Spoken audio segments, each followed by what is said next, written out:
Dr. Maya Richardson sits in a cold holding cell at Fulton County Precinct, still wearing blood-stained surgical scrubs. Her hands tremble as she stares at the clock showing 11:47 p.m. Somewhere across the city, a 14-year-old gunshot victim named Tyler James is dying on an operating table because she is not there. The lead surgeon paged her 3 times. She was 5 minutes away when the sirens started flashing.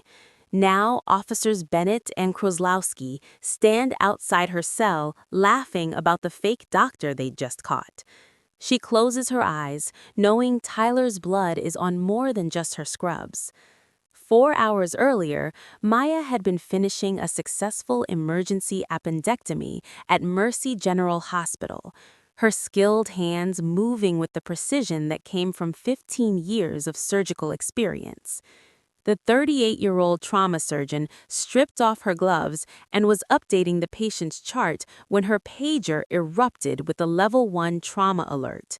She grabbed the device, reading the message that made her heart drop. Pediatric gunshot wound to the chest, massive internal bleeding. Estimated time of arrival, 6 minutes. The note at the bottom made her blood run cold. Patient is 14 years old, subclavian artery involvement suspected, requesting Dr. Richardson immediately. Maya's expertise in pediatric thoracic trauma was rare, specialized, the result of a fellowship at Johns Hopkins and years of experience that few surgeons in the Southeast possessed. She was the only surgeon within 50 miles qualified to repair this specific type of injury in a child. Without her, the odds of survival dropped catastrophically. Maya sprinted through the corridor, her surgical scrubs still speckled with blood from the appendectomy, her hospital identification badge bouncing against her chest. She reached the parking garage, jumped into her silver Lexus, and tore out onto Peachtree Street with her hazard lights flashing. The hospital was calling her cell phone. Tyler James had arrived. The bleeding was worse than anticipated. Where was she? Maya pressed the accelerator, weaving through evening traffic, her speedometer climbing to 58 miles per hour in a 45 zone. Every second counted. Every heartbeat that passed was one Tyler might not have. She was 5 minutes away, maybe 4 if the lights cooperated, when she saw the blue and red lights explode in her rearview mirror. No, not now. Please, not now. She pulled over immediately near Piedmont Park, her heart pounding, watching as 2 patrol cars boxed her in. Officer Jason Bennett, a 29-year-old white officer with barely 3 years on the force, approached her window with his hands resting on his weapon. "Step out of the vehicle," he ordered, his voice sharp and suspicious.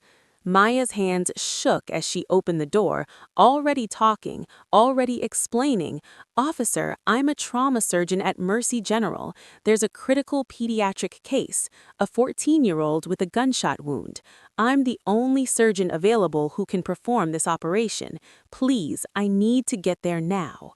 Bennett's eyes traveled over her blood-stained scrubs, his expression hardening rather than softening. His partner, Officer Michael Kozlowski, a 34-year-old veteran with a reputation for aggressive stops, circled around to examine her car. "Ma'am, you were going well over the speed limit," Bennett said, ignoring her explanation entirely. "I need to see your license and registration." Maya fumbled for her wallet, her hospital badge clearly visible on her scrubs. The words Mercy General Hospital and Dr. Maya Richardson, head of trauma surgery, printed in bold letters. "Here, officer, and this is my hospital identification. Please, you can call them. They're waiting for me. A child is dying." Bennett took her driver's license, but barely glanced at the hospital badge. Kozlowski walked up, peered at the identification, then shared a look with his partner that made Maya's stomach drop. "This looks fake," Kozlowski announced, his tone dripping with skepticism. "The badge? I mean, anybody can print something like this." Maya felt the world tilting. What? "No, officer, that's a real hospital badge. I'm a real doctor. Please, just call Mercy General. They'll confirm everything." Bennett was already on his radio, but instead of calling the hospital, he was reporting a suspicious vehicle stop, possible impersonation, and blood evidence present. Maya's phone was ringing in her pocket, the hospital calling again, but when she reached for it, Bennett barked at her to keep her hands visible. "Please," Maya begged, her voice breaking. "His name is Tyler James. He's 14 years old. He has a penetrating chest wound with subclavian artery involvement. If I'm not there in the next 10 minutes, he will die. I am begging you to let me go or escort me there." The officers exchanged another glance, and Maya saw something in their eyes that made her blood turn to ice. Disbelief, contempt, the absolute certainty that she was lying. "Ma'am, you need to calm down," Kozlowski said, stepping closer in what felt like an intimidation tactic. "You're being erratic and uncooperative. We see people every day trying to talk their way out of tickets with crazy stories." Maya wanted to scream that this wasn't a story, that her credentials were real, that she had spent 4 years in medical school, 5 years in residency, 2 years in fellowship, 15 years saving lives, and these 2 men were going to let a child die because they couldn't imagine a black woman being the trauma surgeon that hospital desperately needed. "Turn around," Bennett ordered. "You're under arrest for reckless driving and resisting a lawful order." Maya's world shattered as she felt the cold metal handcuffs click around her wrists. She was still pleading, still explaining, tears streaming down her face as they guided her into the back of the patrol car. Through the window, she could see her phone lighting up with call after call from the hospital. Bennett and Kozlowski stood outside, talking to each other, occasionally glancing back at her with expressions that confirmed they thought she was nothing more than a criminal in stolen scrubs. During the drive to the precinct, Maya heard the radio dispatcher mention that Mercy General Hospital was asking for police assistance in locating Dr. Richardson for an emergency surgery. "She's right here," Maya screamed from the back seat. "I'm right here. I'm Dr. Richardson." But Kozlowski simply turned up the radio volume, drowning out her voice. Bennett made a call to the precinct, and Maya heard him say they'd apprehended someone impersonating a doctor, possibly mentally unstable, found with blood evidence on her clothing. The lies were building, brick by brick, and Tyler James was running out of time. At the precinct, Maya was processed like any other arrestee, her fingerprints taken, her mugshot captured, her personal belongings confiscated and placed in a manila envelope.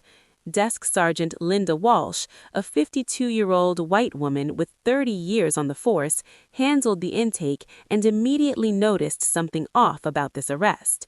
She looked at the hospital badge clipped to Maya's scrubs, then at the bloodstains, then at Maya's face, which showed not the hardness of a criminal, but the desperate anguish of someone watching a preventable tragedy unfold.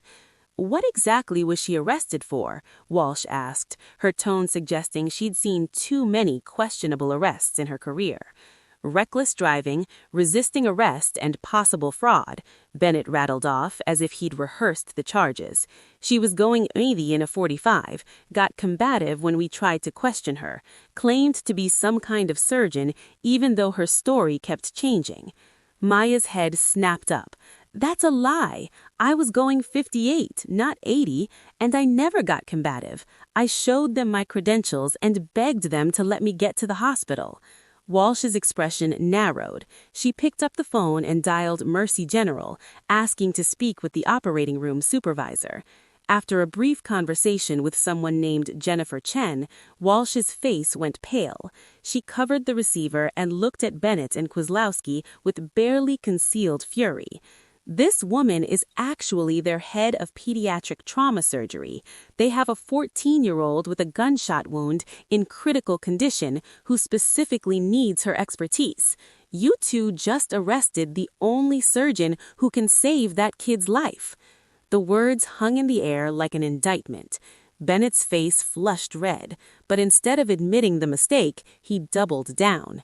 "Ma'am, with all due respect, she was driving dangerously, well over the speed limit. We couldn't have known she was telling the truth. People lie to us all the time."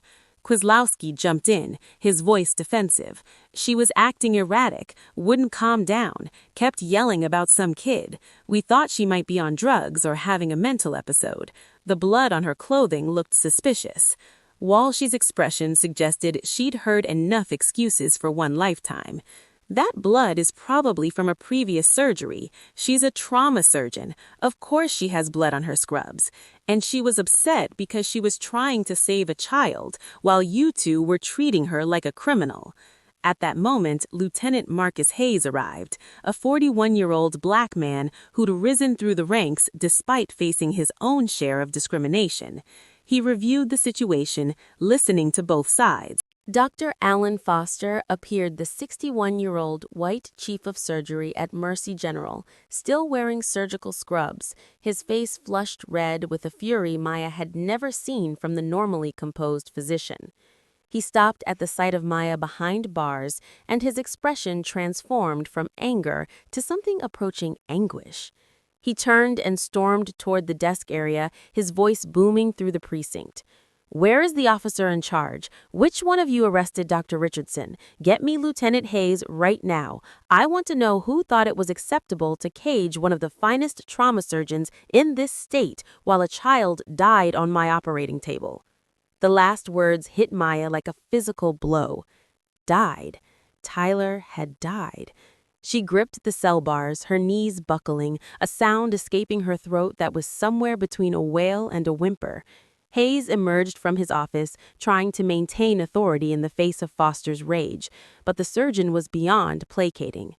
Foster demanded to know who made the arrest, what possible justification there could be for ignoring a physician's credentials, and emergency explanation. Hayes began to recite the officer's version of events, how Maya had been driving recklessly, how she'd become combative, how they had no way of knowing if her story was real. Foster pulled out his phone, pulled up dash cam footage he'd obtained from Maya's car security system, and thrust it in Hayes' face. The footage showed Maya's speedometer at 58 miles per hour, not the 80 Bennett had claimed. It showed her immediate compliance with the traffic stop, her calm and respectful demeanor, her repeated attempts to show identification and explain the emergency. It proved beyond any doubt that the officers had lied in their report. Then Foster delivered the news that would haunt everyone in that precinct. "Tyler James died at 9:53 p.m., he said, his voice breaking. The replacement surgeon was Dr. Marcus Garrett, a competent physician, but without Dr. Richardson's specialized training in pediatric thoracic trauma. Tyler's subclavian artery tore during the repair attempt. Dr. Garrett couldn't control the bleeding. We lost him on the table. That boy was 14 years old. He liked basketball. He wanted to be an engineer. His mother is at the hospital right now being told her only child is dead. And he died because your officers decided a black woman couldn't possibly be the surgeon we needed." Maya heard all of this through the ringing in her ears, her vision narrowing to a pinpoint, her breath coming in gasps. She screamed a raw sound of agony and guilt and rage. Even though her mind knew this wasn't her fault, her heart believed she'd failed Tyler, failed her mother as a physician. Hayes immediately ordered her release, stammering that no charges would be filed, that this was clearly a terrible misunderstanding. Bennett and Kozlowski, who'd been standing nearby during this exchange, went silent, their faces showing the first cracks in their certainty. Foster told Maya he'd already contacted the hospital's legal team and the family's attorney, that this wouldn't be swept under the rug, that there would be accountability. Maya was released at 11:09 p.m., her belongings returned in that manila envelope, her hands shaking so badly she couldn't sign the release forms. Walsh had to help her, whispering an apology that Maya couldn't even acknowledge. She stood in the precinct lobby, legally free, but emotionally destroyed, and Foster wrapped his arms around her as she sobbed into his chest. Walsh approached again, her own eyes red, saying she'd tried to stop it, she'd called the hospital, she'd told them Maya was telling the truth, but they wouldn't listen. Maya asked if she could see Tyler's mother, needed to face the woman whose son she'd failed to save. Foster said Mrs. Chanice James was still at the hospital, still in the family waiting room, still being counseled by grief specialists who were trying to help her understand that her 14-year-old son would never come home. Maya insisted on going, despite Foster's gentle suggestion that she go home, rest, let the shock settle before facing that confrontation. They left the precinct together, and as they passed through the doors, Maya glanced back to see Bennett watching from a doorway, his face showing what might have been the first flicker of doubt, the first recognition that perhaps his assumptions had cost more than a traffic ticket. Maya and Foster arrived at Mercy General Hospital at 11:38 p.m., the building that had been her professional home for 12 years, now feeling alien and hostile. The familiar corridors seemed darker, the fluorescent lights harsher, the antiseptic smell sharper, everything tinged with the knowledge of the loss that had occurred within these walls. Nurses and staff members stared at Maya as she passed, some with sympathy, others with confusion about where she'd been during Tyler's surgery, whispers following in her wake. Dr. Marcus Garrett approached from the surgical wing, his face haggard, his eyes hollow with the weight of a patient lost. He started apologizing before he even reached her, words tumbling out about how he'd tried, how he'd called in every favor to reach her, how the bleeding had just been too extensive. Maya listened numbly as Garrett described the surgery in clinical detail, how he'd accessed the thoracic cavity through a standard approach, how he'd identified the damaged subclavian artery, how he'd attempted the repair but the tissue had torn during suturing, how the hemorrhage had become uncontrollable, how Tyler's young heart had simply run out of blood to pump. Maya knew exactly what had happened without Garrett needing to explain, could picture every moment of that failed surgery, knew precisely where Garrett likely went wrong, not through incompetence, but through lack of the specific experience this rare procedure demanded. They reached the family consultation room where Chanice James sat with her sister Keisha and their pastor, Reverend Marcus Thompson.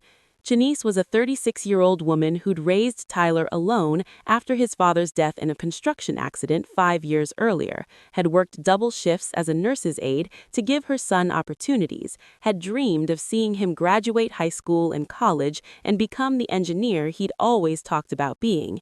Now she sat clutching a worn teddy bear that Tyler had kept since he was 3, her eyes swollen nearly shut from crying, her entire body trembling with a grief so profound it seemed to fill the room like a physical presence. When Chanice looked up and saw Maya, she stood abruptly, her face transforming from devastation to fury. "Where were you?" she demanded, her voice cracking. "They told me you were the best, that you were the only one who could save my baby. So where the hell were you?" Foster stepped forward to explain, but Maya raised her hand, stopping him. "No," she said quietly. "Chanice deserves to hear this from me."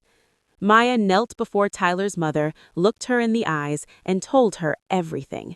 She described the traffic stop in precise detail, the officer's refusal to believe her credentials despite her hospital badge and driver's license, her desperate explanations. She recounted showing them her identification, begging them to call the hospital, pleading with them to understand a child was dying. She explained how they'd accused her of having a fake badge, of being combative, of lying, how they'd arrested her and taken her to the precinct while Tyler bled out in surgery. She told Chanice about sitting in that holding cell, watching the clock tick past 9 p.m., hearing the officers laugh about catching a fake doctor, knowing with absolute certainty that somewhere across the city, Tyler was in trouble and she couldn't help him. Chanice's expression transformed as she listened, shock replacing anger, then a fury even deeper than before, but redirected now toward the system that stolen her son. Keisha pulled out her phone and started recording, asking Maya to repeat everything for the camera. Maya did, her voice steady now, determined that Chanice would have every detail. Reverend Thompson, a tall man in his 50s who'd been a civil rights advocate since the 60s, began asking specific questions. What were the officers' names? What precinct? What were their badge numbers? Maya provided every detail she could remember, every word they'd said, every expression on their faces. Janice asked the question that would haunt Maya for the rest of her life. If you had been there, would my baby be alive? Maya's tears came then, unstoppable, and she told Janice the truth. I can't make promises about outcomes, but Tyler's injury was within my specialty. I've successfully repaired subclavian damage in pediatric patients 5 times. I know the technique, I know the tissue, I know how to handle the complications that can arise. If I had been there instead of sitting in a cell, Tyler would have had a much better chance. Janice crumbled, and Maya caught her, held her, 2 mothers united in grief over a child who should have lived. Keisha kept recording, capturing this moment of shared anguish, over 90,000 people watching by morning. Reverend Thompson made a declaration that would echo through the city. This will not be swept away, he said, his voice carrying the weight of decades fighting injustice. Tyler's name will mean something. This will spark change. He pulled out his phone and started making calls right there in the consultation room, reaching out to civil rights attorneys, local news contacts, community organizers, building a network of support before Tyler's body had even grown cold. Foster told them the hospital was prepared to support any legal action, would provide all documentation, would testify to Maya's credentials and the critical nature of the emergency. A hospital administrator named Patricia Dunn entered the room, a 49-year-old white woman who immediately tried to quiet things down, suggesting they handle this privately, think about the hospital's reputation, avoid making this a media spectacle. Janice exploded at Dunn with a rage that made the administrator step back. You want me to be quiet? You want me to handle my son's death privately so you're